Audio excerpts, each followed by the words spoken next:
So while we're setting up technically, perhaps I could just offer a very brief introduction to what this session is about.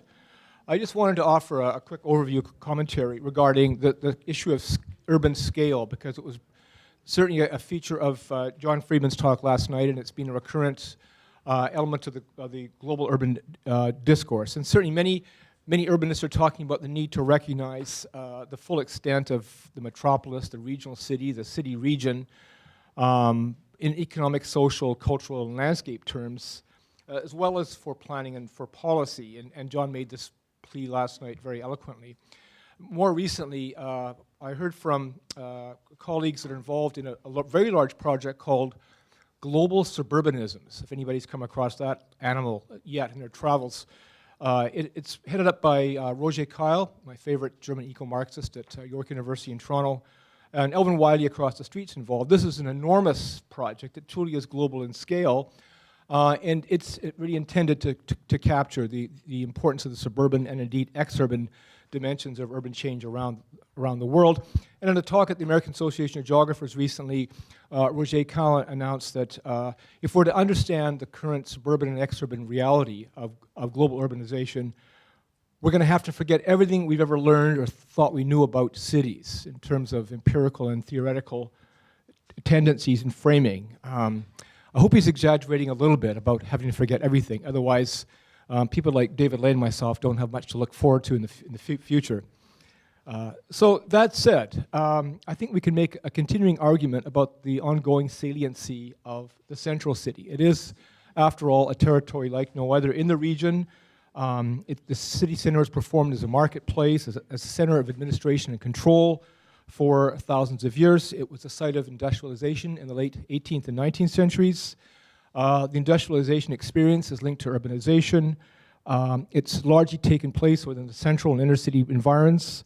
And of course, the socioeconomic and ecological externalities of industrialization led to the works of Marx, Dickens, Balzac, and many others.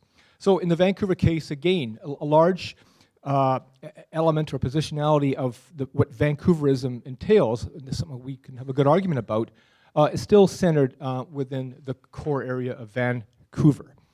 So I think the empirical realities initially, the intersections of time and space, the long and complicated and contested history of the downtown east side, Chinatown, Strathcona, Victory Square, the Seminole Falls Creek South residential development in the 1970s, which established the city as an important agency of change in planning and housing as a key sector. And again, Anne will have a lot to say about that, as will Michael, I'm sure.